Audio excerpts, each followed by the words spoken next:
I could feel my pulse finally slowing down. All day, my heart had been thumping with anticipation. But the moment I'd been dreading was finally over. After weeks of intense preparation, I had just delivered my final presentation in my freshman year business communications class. I was thrilled with my performance. Leaving the class, I was on such a high. I knew that I had nailed it and that I'd probably left every one of my classmates filled with inspiration. The next day, I ran into one of my peers who was in the class the day before.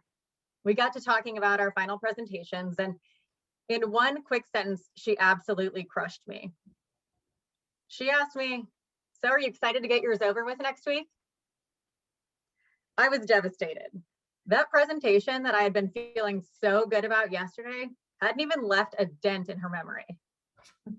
After all that work, I was completely forgotten. That day, I learned an important lesson. With all the things that our audiences hear and are exposed to on a daily basis, it's very easy for what you say to be forgotten. But fortunately, since then, I've also learned that it's just as easy to be memorable.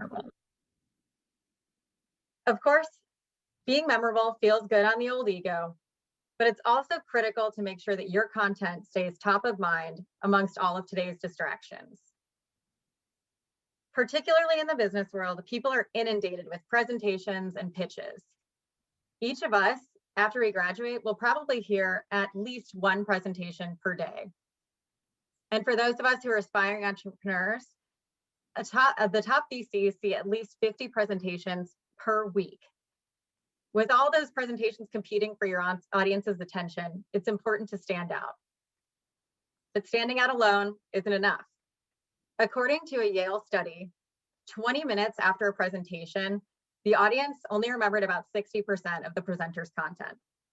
After half a day, that number dropped to 40%.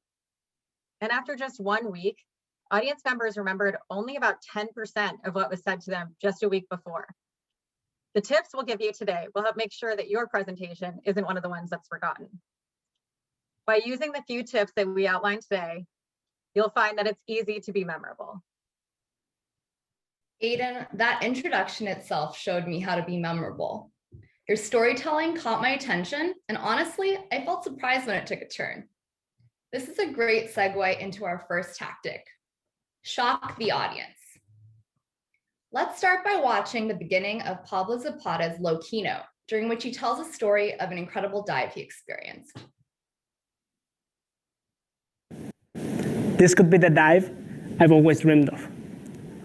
As I descended, I was surrounded by over 70 sharks from different species. We reached the sandy floor and formed a semicircle. My mom was to my left. I started shooting away. My favorite, a beautiful lemon shark, arrived. Finally, 20 minutes into the dive, the thing I've been waiting for. 2 massive tiger sharks, one of them measuring over 15 feet in length. They started circling the group and getting close, very close. As the larger of the 2 sharks swam past me, heading towards my mom, I saw its eye turn white, something they do right before biting. The shark suddenly turned and smacked me with its tail. I lost my balance, but as soon as I regained it, I clicked the shutter and saw the scariest image I've ever taken. The shark took a bite at my mom. Pablo goes on to talk about his love of the ocean and to promote ocean conservatism and how the ocean should be a sustainable food source. But what a way to start and capture the audience's attention. Pablo used twists and turns in his story and used stunning, frankly scary visuals, especially to someone who is deathly afraid of sharks like I am. These are both great tactics to shock the audience, especially from the get-go. We all know from experience how critical the first 30 seconds of a presentation can be. Other great tactics to shock the audience are the use of props like Roberto during his presentation, sensory effects, like a loud noise, or a surprising statistic. For example, in his presentation of the original iPod, Steve Jobs used the statistic 1,000 songs in your pocket to shock the audience. This statistic was so powerful that it went on to become the iPod's tagline. Why is it so important to shock the audience? Oftentimes, we don't come to a presentation with our listening caps on. We know what this situation is. We're distracted or tired from everything that life's thrown our way, and the last thing we're ready to do is engage with the presentation. But that's why it's critical to shock the audience. It's easy to be memorable if you shock the audience. And once your audience has recovered from the shock, how do you sustain attention? One trick we've learned on that front is to show, don't tell. To avoid making ourselves into complete hypocrites, let us show you what we mean with 2 examples. Take a moment to feel the difference in imagery, experience, and emotion that comes from hearing 2 versions of the same reality. 1. Michael is struggling with some serious Zoom fatigue. 2. As the professor started speaking, all Michael could hear was the silent scream of his pounding headache. He had only spent 3 hours on Zoom that day, but his eyes and brain had decided to give up. The first example is factual and to the point. While you were listening, you probably understood that yes, Michael, like many of us, is indeed feeling some Zoom fatigue. The second example, however, pulled you into Michael's shoes. You felt his pounding headache, perhaps literally and figuratively, and his sense of resignation at his fate. And if you didn't feel a little more pulled in by that example, well, you might be a sociopath. For our second example, let's watch a former GSBer giving a low-key note about how to manage anxiety.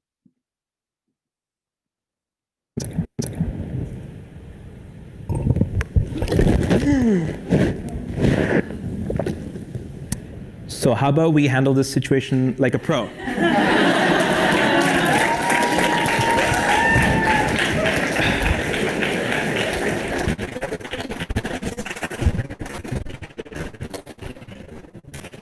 And pause.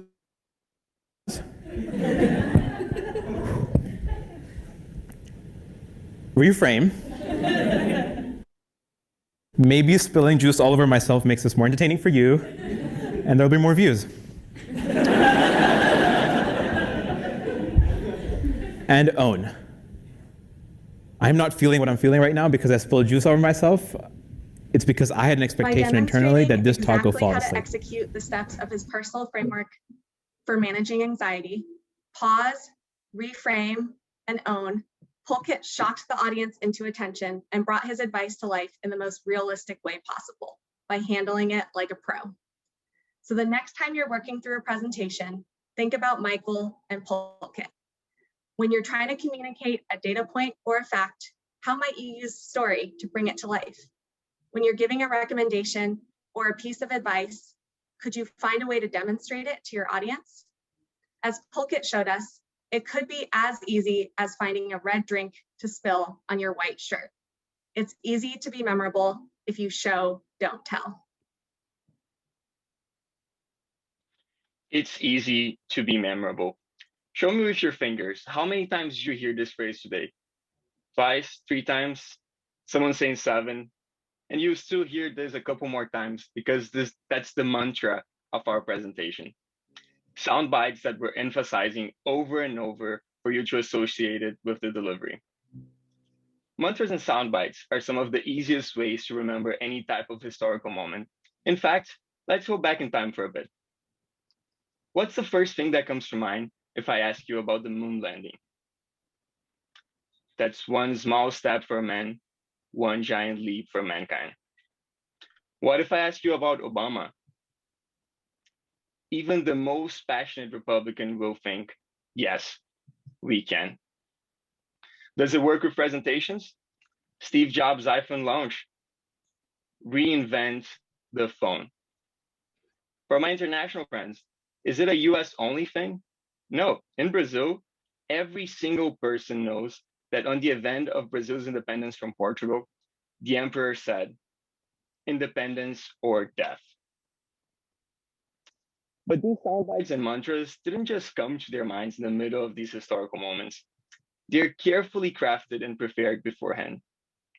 Armed with your message, there are 3 ways to stick it into your audience's memories. Number 1, repeat the phrase over and over. Number 2, punctuate it with a pause. That gives them time to process and write it down. Number 3, project the words on the slide. This creates visual stimulus for their memories. Remember, it's easy to be memorable. Finally, here are some rhetorical devices that will help you assemble an unforgettable mantra. Number 1, imitate a famous phrase. So for example, the golden rule, do unto others as you would have them do unto you, could become, never give a presentation you wouldn't want to sit through yourself. Number 2, repeat words at the beginning of a series. It was the best of times. It was the worst of times. It was the age of wisdom. It was the age of foolishness. Charles Dickens, A Tale of Two Cities. Number 3, repeat the words in the middle of a series. Troubled on every side, yet not distressed. We're perplexed, but not in despair. Persecuted, but not forsaken. Cast down, but not destroyed. Apostle Paul to the Corinthians. And finally, number 4, you got it. Repeat words at the end of a series. And that government of the people, by the people, for the people, shall not perish from the earth. Lincoln on his famous Gettysburg Address. It's easy to be memorable if you have a mantra. Thinking back to my final presentation all those years ago, I can now see that it was totally forgettable. I didn't shock the audience. I definitely told rather than showing, and I didn't have a mantra. No wonder my talk didn't stand out among a huge roster of final presentations. Maybe you've also given a presentation that no one remembered. Or maybe you've been in a popcorn style team check-in where you were called on twice because no one remembered you already gave your update. No matter what the scenario, these tips can help you to be more memorable. In your next speaking engagement, we'd like to encourage you to try one of the tactics we suggested. Shock the audience, show, don't tell, or maybe have a mantra. With these tips, you guessed it, it's easy to be memorable.